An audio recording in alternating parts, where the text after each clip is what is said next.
मयि मूर्ति प्रत्यक्षा वर्तते हरेः सेवनाश्रवणात् दर्शनात् पाठात् पापनाशने भगवते नमः। पुराण पुरुषोत्तमाय नमो नमः। राधा कृष्णाभ्यां नमो नमः।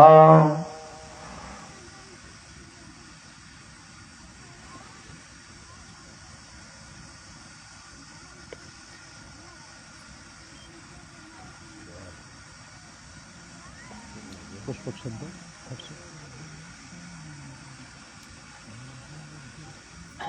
सजल जलदनीलं शरवतोदारशीलं करतलधृतशैलं वेणुवाद्यैरशालं ब्रजजनकुलपालं कामिनी केलिलोलं तरुणतुलसीमालं नौमि गोपालबालं। नारायणाय नमो नमः। शालिग्रामाय नमो नमः। ध्यानं समर्पयामि। छोड़ दे। पाद्योर्पाद्यं हस्त्योरर्घ्यं मुखे आत्मनीयं सर्वांगे स्नानीयं जलं समर्पयामि। सर्वोपचारार्थे गन्धाक्षत पुष्पाणि समर्पयामि। धूपं दीपं नैवेद्यं पुरतः संस्थाप्य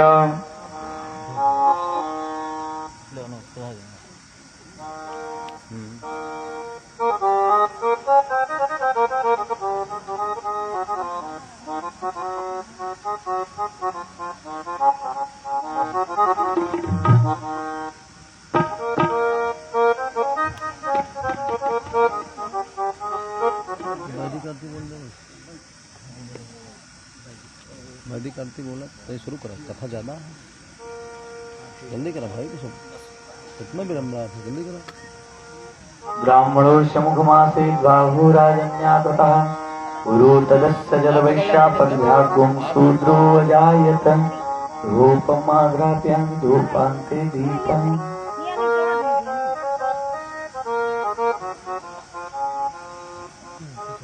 साज्यं च वर्धिसंयुक्तं वनिनायोक्तं मया दीपं गृहाण देवे सत्रैलोक्यतिमिरापहं दीपं दर्शयामि।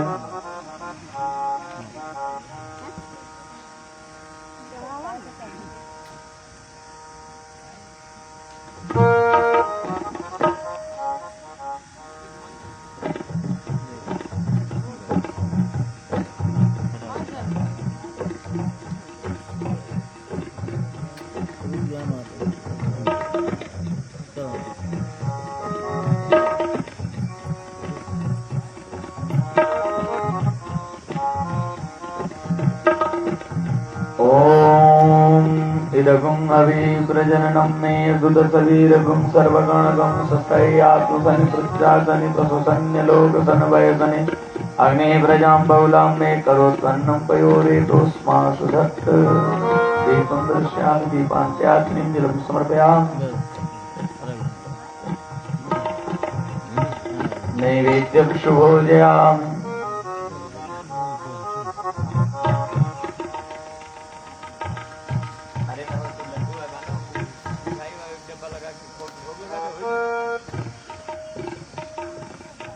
नाभ्यासीदन्तरिक्षभुं शिष्णोर्द्यौः समवर्तत पद्भ्यामो निर्दिशा श्रोत्रांस्तथा लोकान् कल्पयन् नैवेद्यं निवेदयामि।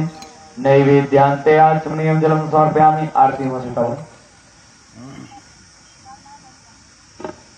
जल गिरा दे।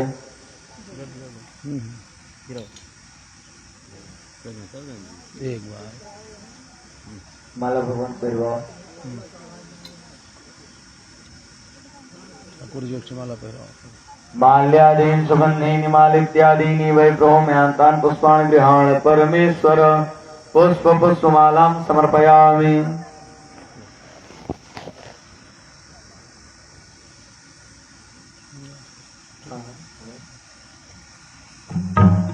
नारायणं नमस्कृत्यं नरं चैव नरोत्तमं देवीं सरस्वतीं व्यासं ततो जयमुदीरयेत्। पुष्प पुष्पमालां समर्पयामि। एक आदमी फूल माला दे दिया। संध्या कामेरा उठा फूल दिया रखी है। आए पांच हेलो हेलो हरिओम। श्रेया दे आरती करें। ओम कदलीगर्भशम्भूतं कर्पूरेण प्रदेवितम् आरार्तिक्यं मां कुरु मे पश्य मां वरदो भव। कर्पूरगौरं करुणावतारं संसारे सारं भजनेन्द्रहारं सदा वसन्तं हृदयारविन्दे त्वं भवानी सहितं नमामि। त्वमेव माता च पिता त्वमेव त्वमेव बन्धु सतता त्वमेव त्वमेव विद्या द्रविडं त्वमेव त्वमेव सर्वं मम देव देव। हे कृष्ण गोविन्द हरे मुरारे हे नाथ नारायण वासुदेव हे नाथ नारायण वासुदेव। आरार्तिक्यं दर्शयामि दीपान्ते आचमनीयं जलं समर्पयामि। ओम दीपान्ते आचमनीयं जलं समर्पयामि। प्रेम से बोलो भागवत भगवान की, नारायण भगवान की, आज के आनंद की जय जय श्री राधे। बढ़िया सभी लोग अपने स्थान पर प्रेम से बोलो भागवत भगवान की। ओम हरये नमः। स्वस्ति श्री गणेशाय नमः। वक्रतुंड महाकाय कोटि सूर्य समप्रभ निर्विघ्नं कुरु मे देव सर्वकार्येषु सर्वदा। अस्ति स्वस्तरुणीकराग्रविगलत् कल्पप्रसूनाप्लुतं वस्तु प्रस्तुत वेणुनादलः निर्वाण निर्व्याकुलम् हस्तं शस्त्रनिबद्धनी बिबिलसत् गोपी समस्रावृतम् हस्त्यन्यस्तनतापवर्गमखिलो दारं किशोराकृतिः वंशी विभूषित करान्नवनीरदाभात् पीताम्बरादरुणबिम्ब फलाधरोष्ठौ पूर्णयेन्दु सुन्दर मुखादरविन्दनेत्रौ स्मृणात् परं किमपि तत्त्वमहं न जाने। मनोजवं मारुततुल्यवेगं जितेन्द्रियं बुद्धिमतां वरिष्ठं वातात्मजं वानरयूथमुख्यं श्रीरामदूतं शरणं प्रपद्ये। गुरुर्ब्रह्मा गुरुर्विष्णुः गुरुर्देवो महेश्वरः गुरुः साक्षात् परब्रह्मो तस्मै श्री गुरुवे नमः। तस्मै श्री गुरुवे नमः। तो वही मोदन मुक्ति के मंदिर में जो प्रसाद भरा ब्रज धामों में है, न शशि में न समुद्र सुधारस में, न ललाम लताय अभिरामों में है। उतनी छवि राशि अनंत कहाँ, जितनी छवि सुंदर श्यामों में है, उतना सुख और कहीं भी नहीं। जितना सुख कृष्ण के नामों में है, जितना सुख कृष्ण के नामों में है। जय जय श्री राधा रमण, जय जय नवल किशोर, जय गोपी चित चोर प्रभु, जय जय माखन चोर। हे पार्थ के सारथी तुम कहाँ कोटि प्रणाम, मेरे मन तुरंग की थामो नाथ लगाओ। पग पवित्र तीर्थ गमन कर पवित्र दियोदान, अमुख पवित्र तब होत हैं जो बोलो राधे श्याम। प्रेम से बोलो भागवत भगवान की जय हो। सभी भक्त 2 बार हमारे साथ भगवान नाम संकीर्तन करें। ठाकुर जी की जो शिक्षा कथा में प्रवेश करेंगे। मेरो कान्हा गुलाब के फूल, किशोरी मोरी कुसुम कली। मेरो कान्हा गुलाब के फूल, किशोरी मोरी कुसुम कली। मेरो कान्हा गुलाब के फूल, किशोरी मोरी कुसुम कली। मेरो कान्हा गुलाब के फूल, किशोरी मोरी कुसुम कली। कान्हा मेरो नंद जी का छोना, कान्हा मेरो नंद जी का छोना। कान्हा मेरो नंद जी का छोना, कान्हा मेरो नंद जी का छोना। देव कुमानो लली, किशोरी मोरी कुसुम कली। मेरो कान्हा गुलाब के फूल, किशोरी मोरी कुसुम कली। मेरो कान्हा गुलाब के फूल, किशोरी मोरी कुसुम कली। मेरो कान्हा गुलाब के फूल, किशोरी मोरी कुसुम कली। कान्हा मांगे माखन लोना, कान्हा मांगे माखन लोना। कान्हा मांगे माखन लोना, कान्हा मांगे माखन लोना। राधे मिश्री की डली, किशोरी मोरी कुसुम कली। मेरो कान्हा गुलाब के फूल, किशोरी मोरी कुसुम कली। मेरो कान्हा गुलाब के फूल, किशोरी मोरी कुसुम कली। मेरो कान्हा गुलाब के फूल, किशोरी मोरी कुसुम कली। मेरो कान्हा गुलाब के फूल, किशोरी मोरी कुसुम कली। मेरो कान्हा गुलाब के फूल, किशोरी मोरी कुसुम कली। मेरो कान्हा गुलाब के फूल, किशोरी मोरी कुसुम कली। भागवत भगवान की अनंतानंत ब्रह्मांड नायक योगेश्वर परमेश्वर वृंदावनेश्वर नंदनंदन यशोदानंदन श्री बालकृष्ण जी, आद्याशक्ति पराशक्ति वैजंती माला योगेश्वरी परमेश्वरी वृंदावनेश्वरी भगवान नंदेश्वर राधा जी एवं मारुतनंदन हनुमान जी महाराज के परम कृपा से आज श्रीमद् भागवत सप्ताह ज्ञान यज्ञ का अनवरत सतत अग्रसित होता हुआ खष्टम दिवस, खष्टम दिवस के परम पवित्र पावन में समय में हम सभी भक्तगण श्री कृष्ण रूपी यमुना में डुबकी लगाने चल रहे हैं। सभी भक्तों की मना स्थिति युगल सरकार भगवान श्री राधा कृष्ण के चरणारविंद की ओर।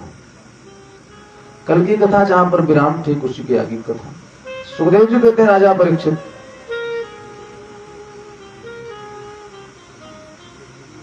यहां पर तो भगवान अनेक लीलाएं करते हैं। गोवर्धन लीला हो रही है, रास लीला चल रही है, खूब आनंद वृष्टि हो रही है। और वहां मथुरा में कंस की चिंता बढ़ती जा रही है। और अब तो ये पूर्ण विश्वास हो गया, पक्का हो गया कि 8वां जो हमारा काल जन्म लिया है वो नंद बाबा के यहाँ, नंद बाबा का जो दूसरा बेटा है वही हमारे काल है। ये पूर्ण पक्का हो गया। सुखदेव जी कहते हैं राजन, कंस ने विचार किया, कंस ने विचार किया कि अभी तक जितने को हमने भेजा, जितने राक्षसों को, अघासुर, बकासुर, शक्टासुर, पूतना, केसी, धेनुकासुर, जितने राक्षसों को हमने भेजा, जे गए बहुर नहीं आए। जो जो राक्षस गए वध करने के लिए वो वापस लौट करके नहीं आए। जब वापस लौट करके नहीं आए तो चिंता बढ़ने लगी। इतने में देवर्षि नारद पहुंचे।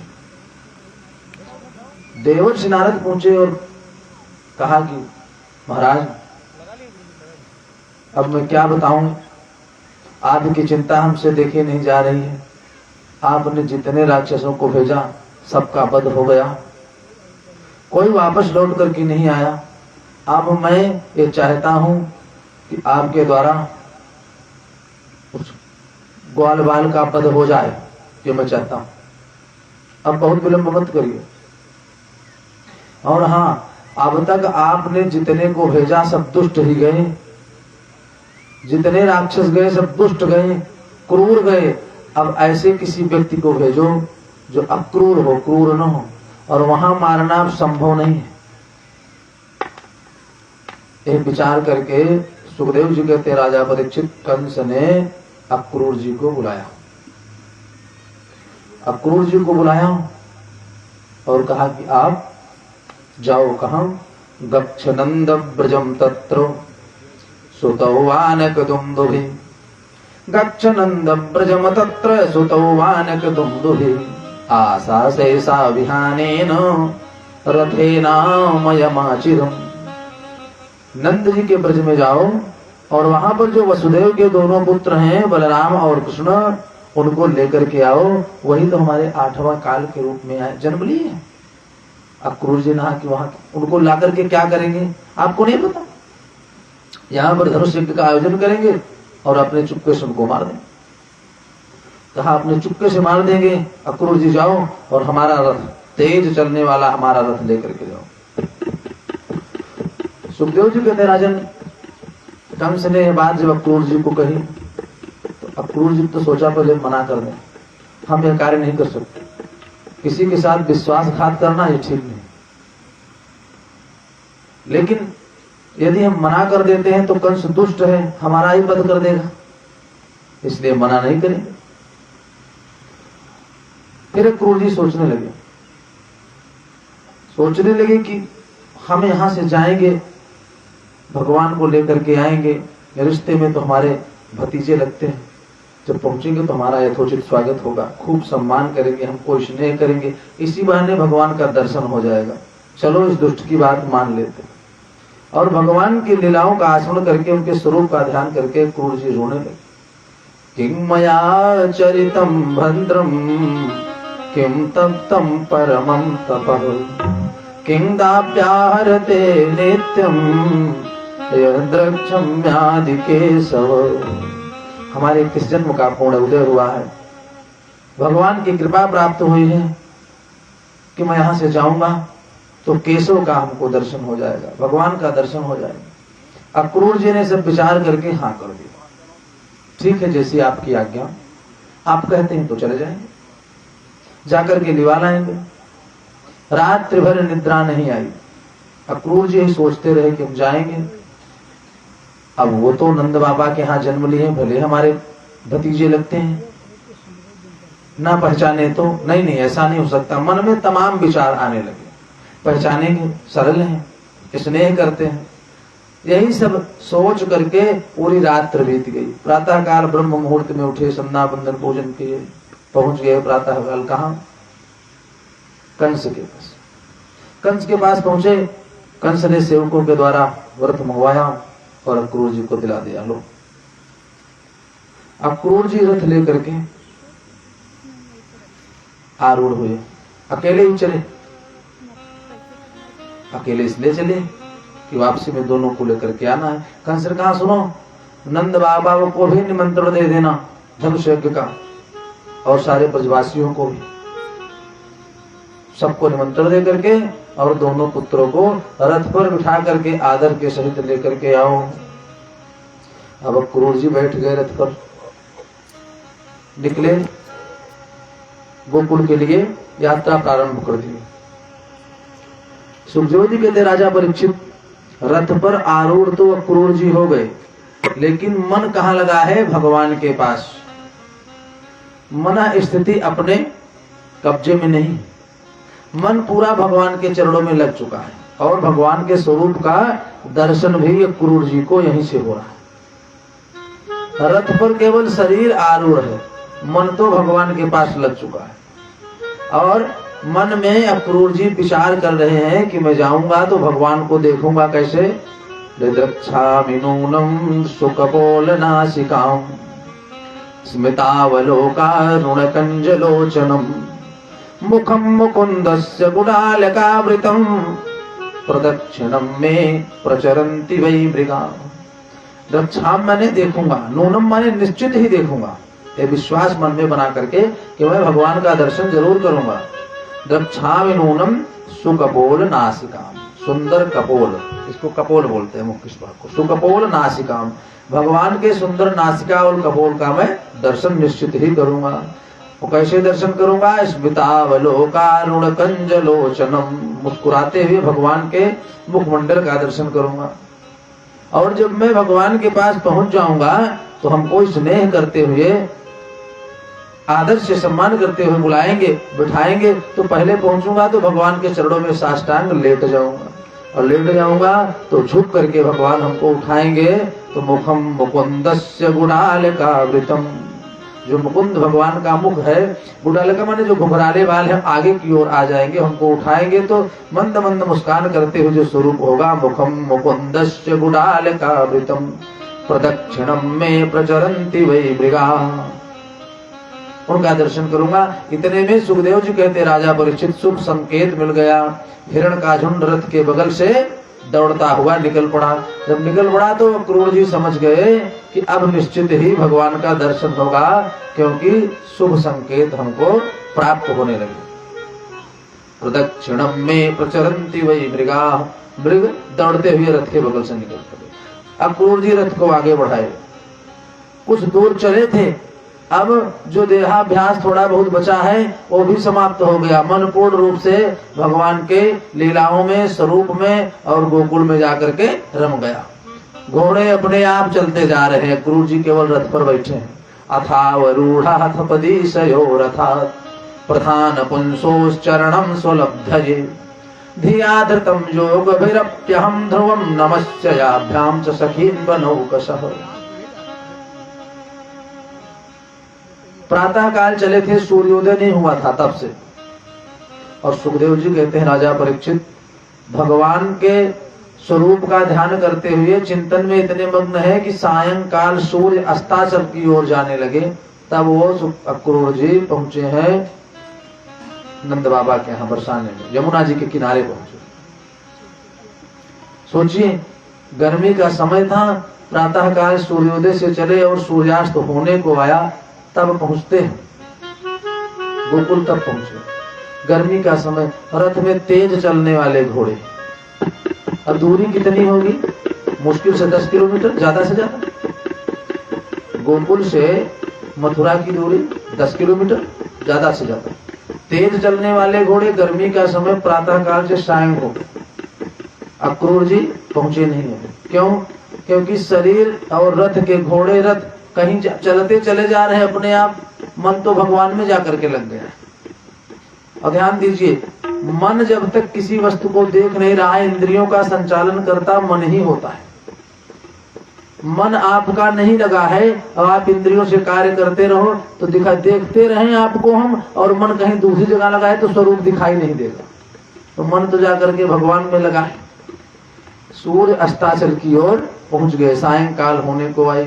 और यमुना जी के जब किनारे पहुंचे अक्रूर जी, तो देखा, पता कैसे चला? पक्षी सायंकाल के समय अपने बसेरे की ओर उड़ते चले जा रहे थे, और यमुना जी के किनारे धुआं उठता दिखाई दे रहा था।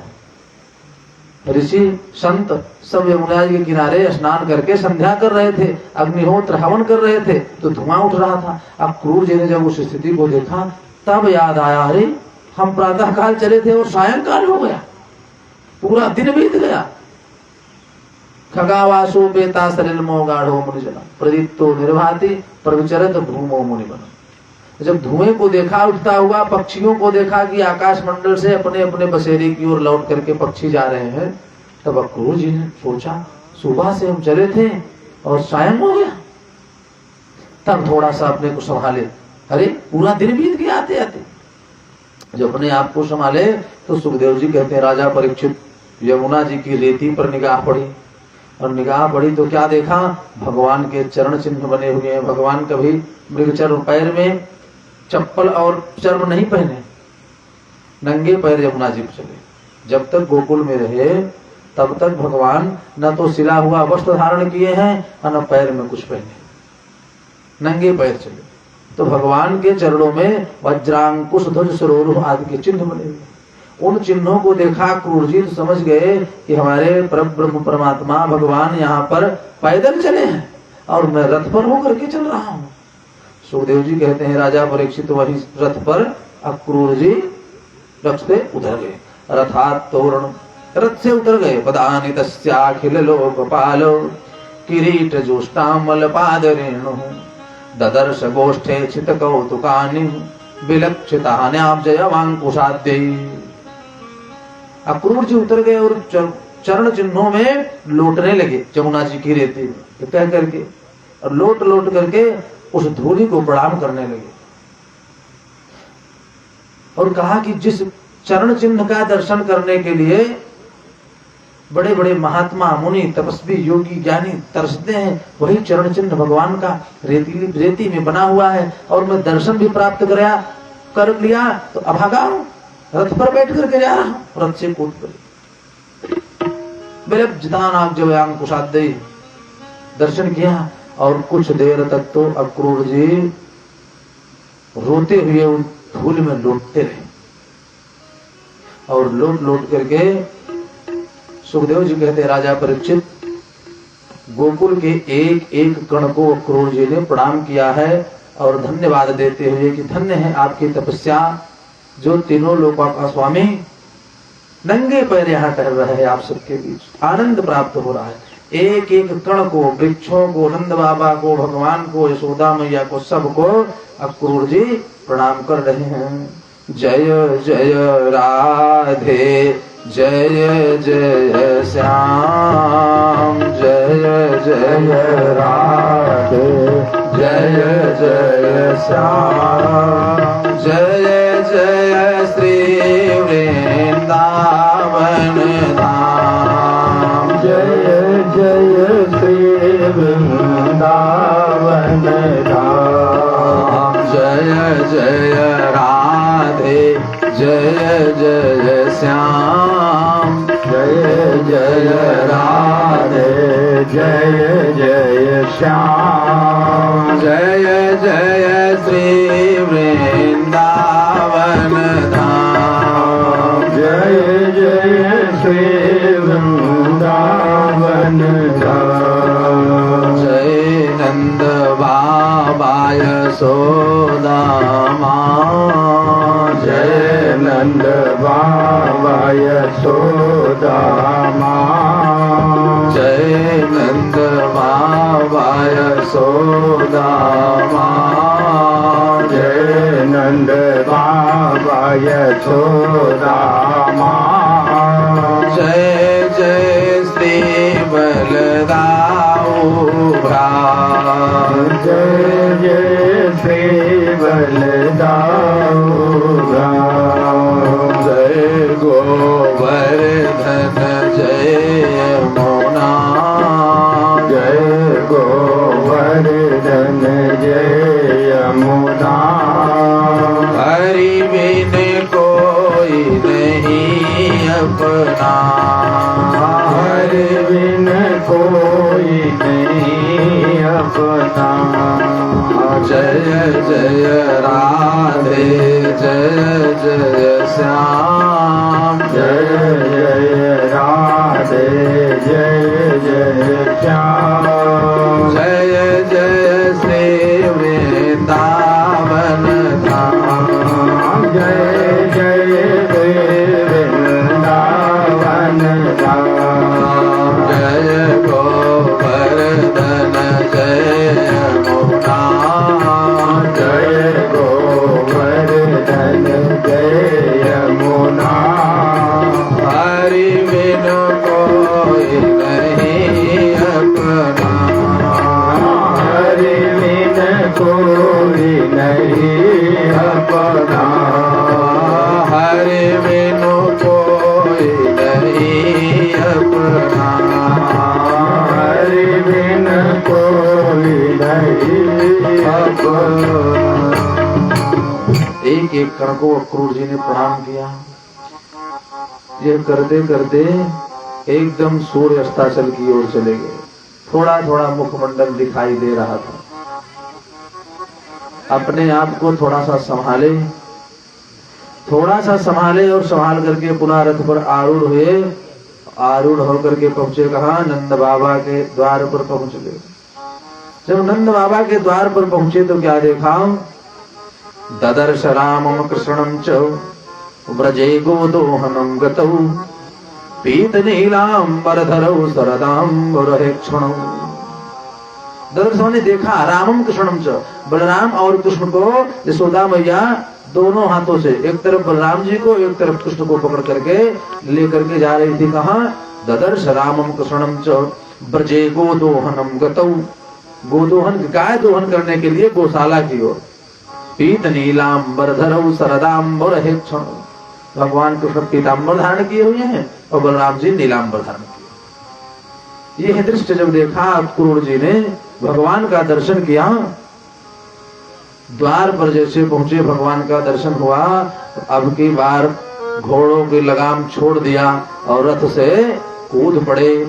भाव विभोर होकर के रथ से कूद पड़े। रथात तोरणमवप्लुप्त्य सौवक्रूरा स्नेह विह्वलः पपात चरणों प्रान्ते दंडवत राम कृष्णयो। रथात तोरण अवप्लुप्त सौवक्रूरा स्नेह विह्वलः। अक्रूर जी स्नेह से, प्रेम से विह्वल होकर के कूद पड़े। कहा? भगवान के चरणों में जाकर के लेट गए। और जब लेट गए तो भगवान ने यशोदा मैया का हाथ छोड़ करके उठाया। काका जी उठो। तो जैसे मन में कल्पना किया था अक्रूर जी ने, वैसे भगवान ने उनको दर्शन दिया। अब यशोदा मैया अकेले गोदोहन करने चले गए। दोनों भाई पकड़ करके अक्रूर जी को महल के भीतर लाए। महल के भीतर लाए और ला करके सुंदर आसन पर बिठाया। आसन पर बिठा करके पाद प्रक्षालन किया। थाली में जल लाया। अक्रूर जी के पैरों को धोया। और जो ही पैर धोने लगे भगवान कृष्ण और बलराम अक्रूर जी का, तो अक्रूर जी सेवा देख करके बेचारे रोने लगे और मन में सोचने लगे कि इतना सुंदर स्वागत होगा, सम्मान होगा, ये हमने कभी सोचा नहीं था। तीनों लोगों के स्वामी परब्रह्म परमात्मा हमारा इतना सम्मान करे, ये मैं सोचा नहीं था। रोने लगे। भगवान ने चरण धोया। चरण धो करके चरणोदक ग्रहण किया। घर में झुका। फिर पैर दबाने लगे। काका जी आप इतनी दूर से आए हैं, थक गए होंगे। सेवा करने लगे। आतिथ्य सत्कार करना तो कोई भगवान से सीखे। अतिथि का कैसे सत्कार किया जाता है? अतिथि कौन है? अतिथि वो है जिसके आने की कोई तिथि निश्चित न हो। अतिथि वो है जिसके आने की कोई तिथि निश्चित न हो। लाओ मैं लाओ।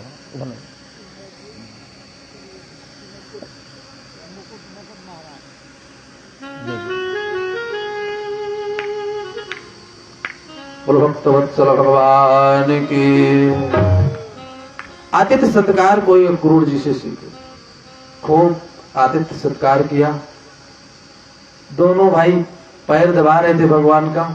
तब तक नंद बाबा भी आ गए। नंद बाबा आए, प्रणाम आशीर्वाद हुआ अक्रूर जी से, कुशल क्षेम पूछा। बैठ करके आपस में बातें करने लगे। अक्रूर जी ने अभी बताया नहीं कि हम क्यों आए हैं, हम किस लिए आए हैं, ये बात अभी अक्रूर जी ने बताई नहीं। भगवान तो समझ रहे हैं। जब कुछ देर बातें होती रही, जलपान करने के पश्चात नंद बाबा ने पूछा, अब बताइए कैसे आना हुआ। अक्रूर जी ने कहा कि हम तो निमंत्रण लेकर के आए हैं, कंस ने भेजा है आपके लिए निमंत्रण, और कंस ने निमंत्रण भेजा है और दोनों बेटों को बुलाया है, आपके ब्रजवासियों को, आपको भी धनुष यज्ञ का विशाल आयोजन किया गया है। कोई बात नहीं, ये कह रहे थे तब तक किनारे खड़ी हुई यशोदा मैया इस बात को सुन रहे थे। यह बात मैया यशोदा सुन रही थी कि हमारे दोनों बेटे जाएंगे। तो जन्म से लेकर के अब तक जन्म से लेकर के अब तक कभी एक पल के लिए आंखों से भगवान यशोदा मैया के ओझल नहीं हुए थे।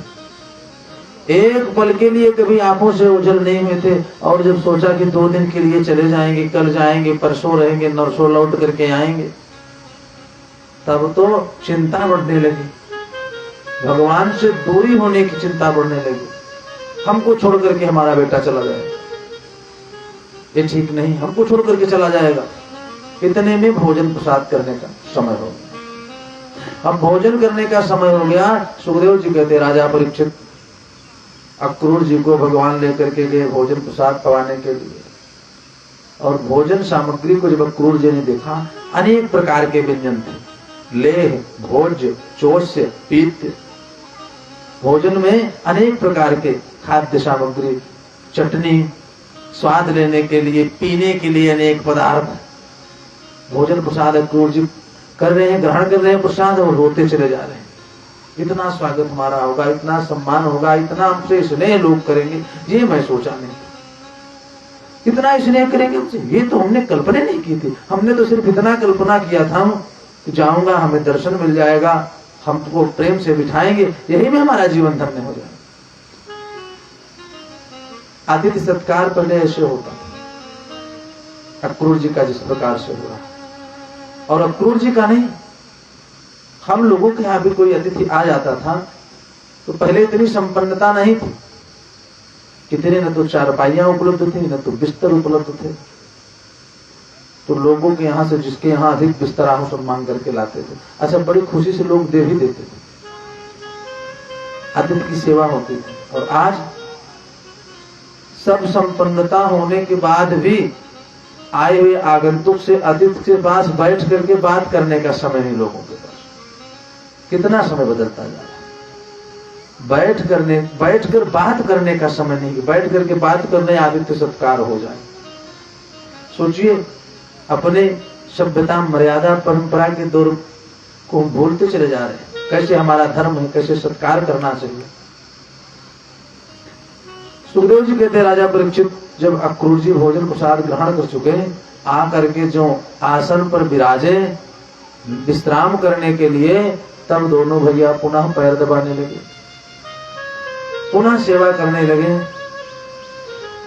नंद बाबा ने कहा कि भैया प्रातः काल तैयार होकर के हम सब चलेंगे। अक्रूर जी ने कहा कि चलना नहीं, कंस ने यह सुंदर रथ भेजा है दोनों बेटों को लाने के लिए। बलराम जी को और कृष्ण को लिवा आने के लिए यह सुंदर रथ भेजा है, इस रथ पर आरूढ़ होकर के चलना है। अब तो यशोदा मैया ने जब ये सुना कि निश्चित ही जाना है हमारे बेटों को, तब तो चिंता और बढ़ने लगी, चिंता और बढ़ने लगी। रात्रि में भोजन करना तो दूर, यही चिंता सताए जा रही थी, हमारा कन्हैया हमसे दूर हो जाएगा, हमारा कन्हैया हमसे दूर हो जाएगा, और इससे दूर होकर के मैं कैसे रहूंगा। अक्रूर जी की सेवा करते करते बलराम जी और कृष्ण जी सेवा करके आए, अक्रूर जी विश्राम करने लगे। और आए तो यशोदा मैया के पास देखा कि माँ यशोदा अपने आंगन में खड़े खड़े खंभे के ओट से रो रही, पुत्र के जाने के दुख में खड़े होकर के रो रही।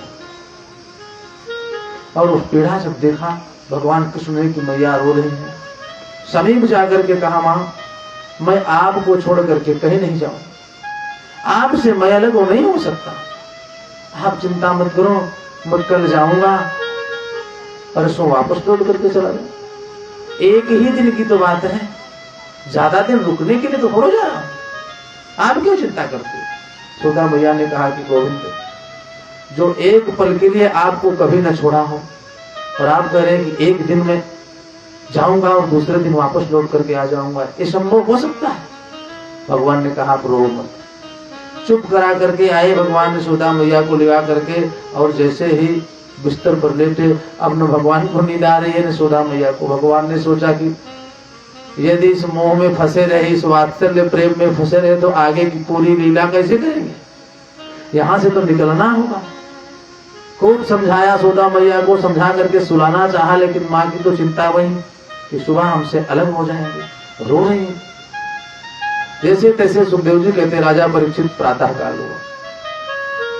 प्रातः काल सुबह सारे ब्रजवासी तैयार होकर के अपने अपने वस्त्र धारण करके, जो पहनते थे गाय चराते समय वही वस्त्र धारण किए। नंद बाबा भी तैयार हुए, अक्रूर जी तैयार हुए, रथ के घोड़ों को तैयार किया, सुंदर संध्या पूजन किया। जाने का समय हुआ, खूब प्रातः काल जाने का समय हो गया।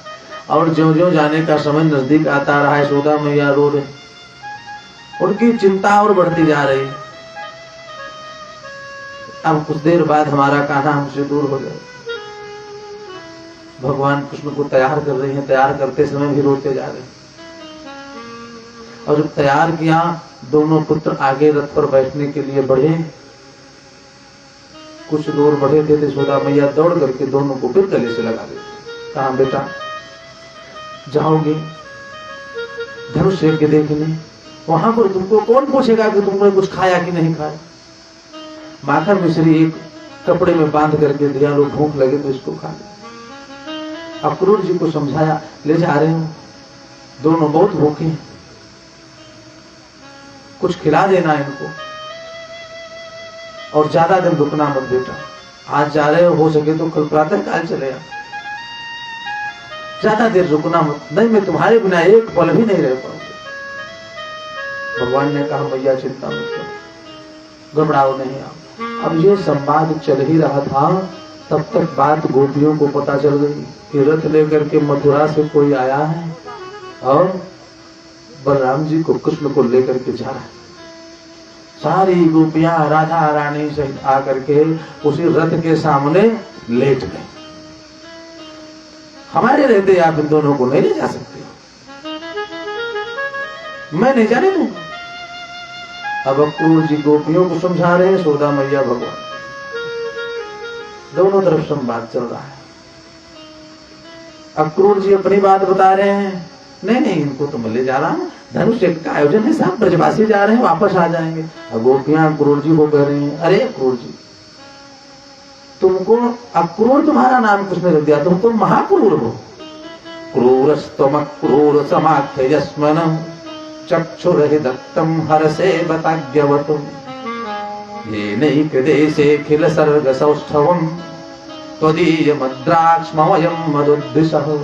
तुम्हारा नाम अक्रूर किसने रख दिया, तुम तो महाक्रूर हो। क्रूरस्तम क्रूर समाख्यस्मन, अरे महाक्रूर इसलिए हो कि कोई जीव को ले जाता है, शरीर ले जाता है, तुम तो मेरे दोनों नेत्रों को निकाल करके ले जा रहे हो। चक्षुरहि दत्तम हर्षे बताज्ञवत, मेरे तो राम कृष्ण दो आंखें, बलराम और कृष्ण जी दोनों हमारे नेत्र हैं, और नेत्र को निकाल करके ले जा रहे हो, अपने को अक्रूर बताते हो।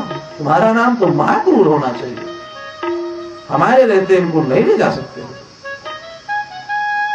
ये जब बताया तो एक बार तो अक्रूर जी के मन में आया कि इनको छोड़ करके हम रथ लेके चले जाएं, कंस को बता देंगे भैया हमारे बस की बात नहीं। इतना इसने इतना प्रेम है वहां पर कि मैं दोनों नंद जी के दोनों पुत्रों को ला ही नहीं सकता, हमारे में सामर्थ्य नहीं। फिर सोचे जैसे चले गए तो कंस हमारा वध कर देगा, अपने आप को संभाला। गोपियां बार बार इनको नहीं ले जाना है, आप लोग नहीं जाओगे, गोप ग्वाल चले जाए, आनंद बाबा चले जाए। आपस में बात कर रहे हैं, क्रूर जी को समझा रहे हैं। जब देखा कि बलराम और कृष्ण भी नहीं रुक रहे हैं, जाने के लिए जिद कर रहे हैं, तब वो सब गोपियां ब्रह्मा जी को कोसने लगी। अहो विधातस्तव न क्वचित् दया संयोज्यमत्या प्रणयेन देहिना। अहो विधातस्तव न क्वचित् दया संयोज्यमत्या प्रणयेन देहिना। तान् साकृतार्थानुपयुञ्च पार्थकम् विक्रीडितं तेर्भक्तचेष्टितं यथा। ए विधाता क्या आपको दया नहीं आ रही है?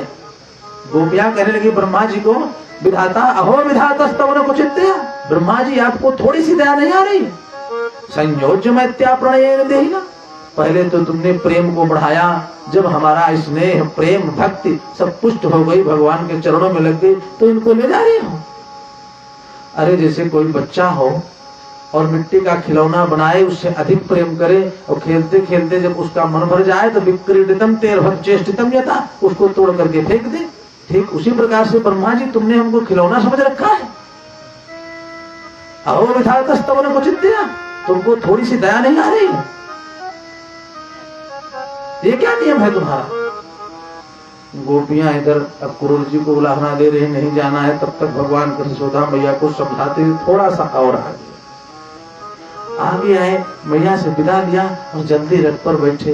रथ पर अभी आधा बैठे थे, तब तक जो है यशोदा मैया जोर से रो पड़ी, गोविंद हमको छोड़ करके मत जाओ, आप छोड़ करके मत जाओ। भगवान उधर देखे नहीं, सोचे देख लेंगे तो इतना वात्सल्य प्रेम है माँ का कि वो एक पल के लिए मन विचलित हुआ तो मैं जा नहीं पाऊंगा। सोचिए संयोग का प्रेम है, जबकि लीला का प्रेम है। भगवान भी जान रहे हैं कि रुक नहीं सकते, जाना है, लेकिन वात्सल्य प्रेम ये है, इतना बांध करके रखा कि भगवान ने कहा कि दोबारा देख ले यशोदा मैया की तरफ तो हम जा ही नहीं पाएंगे। यशोदा मैया रो करके रोकने लगी, मोहन इधर देख तो लीजे और बिछोड़त कान हमें कछु दीजे, आगे जात हृदय पछताती, फाटत नहीं वज्र समझाओ। कहा मोहन इधर देख तो लीजिए। भगवान रुक नहीं पाए, रथ से जो आधे चढ़े थे उतर गए, आकर यशोदा मैया से लिपट गए। मैया खूब रोने लगी। कहा बेटा जा करके हमारी बातों को याद मत करना, एक बार थोड़ी से दही के लिए तुमको पूरे ब्रज में दौड़ाया था, ये बात स्मरण मत करना बेटा। भगवान ने कहा माँ तुम्हारी माँ हो, मैं तुम्हारा पुत्र हूं, और दूसरा कुछ नहीं, और दूसरा कुछ सोचना ही नहीं है। अब क्रूर जी की ओर देख करके कहा कि रास्ते में इनको कुछ खिला दें। भगवान रथ पर बैठ गए, बैठ करके यशोदा मैया की ओर दोबारा कर नहीं देखा। अब क्रूर जी को इशारा किया, क्रूर जी रथ को थोड़ा तेज बढ़ाओ, नहीं तो हम निकल नहीं पाएंगे। और जो ही थोड़ा सा तेज रथ को आगे बढ़ाए, गोपियों की दशा को देख करके तो कन्हैया ने कहा कि किसी तरीके से मैया से मैं छूट करके निकला हूं, और यहाँ गोपियां क्या रथ से उतर करके खूब समझाया। समझा करके सुखदेव जी कहते हैं राजन अपनी बंसी को निकाल करके राधा रानी के हाथों में गोपियों के पास दे दिया। कहा सुनो ये मैं बंसी दे करके जा रहा हूँ, आज से ये वृंदावन में जो बजती थी ना सबके हृदय में बजा करेगी, और बंसी का जिक्र यहाँ के बाद फिर दोबारा नहीं आया भगवान कृष्ण की पूरी लीला में। निकाल करके बंसी को भगवान ने दे दिया।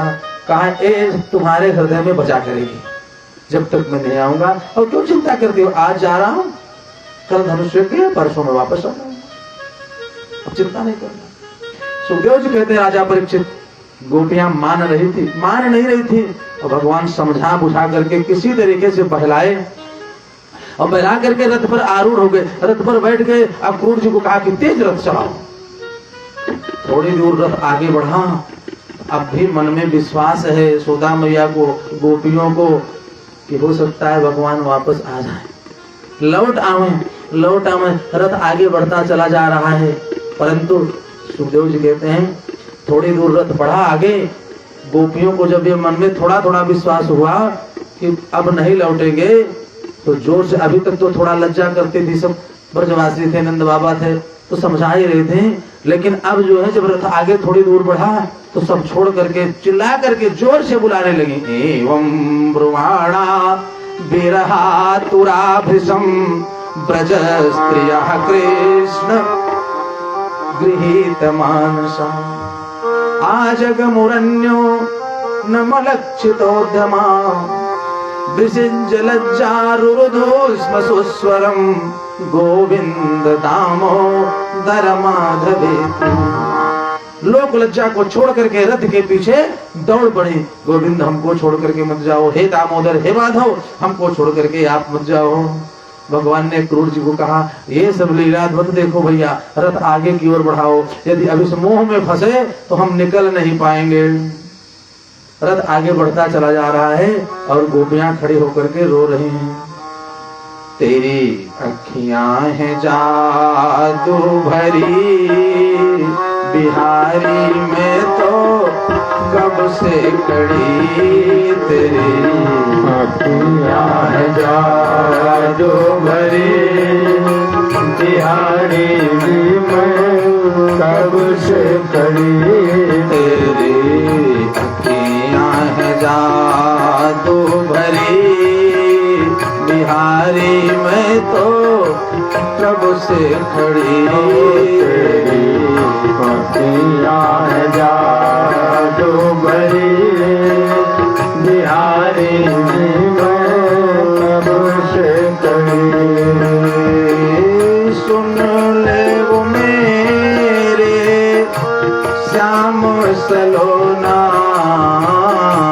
सुन ले वो मेरे श्याम सलोना तूने ही मुझ पर कर दिया टोना सुन ले ओ मेरे श्याम सलोना तुमने मुझ पर कर दिया टोना कर दिया टोना मैं तो तेरे ही दुआ पे पड़ी बिहारी मैं तो कब से खड़ी तेरी अखियाँ हैं जादू भरी बिहारी मैं तो कब से खड़ी तेरी अखियाँ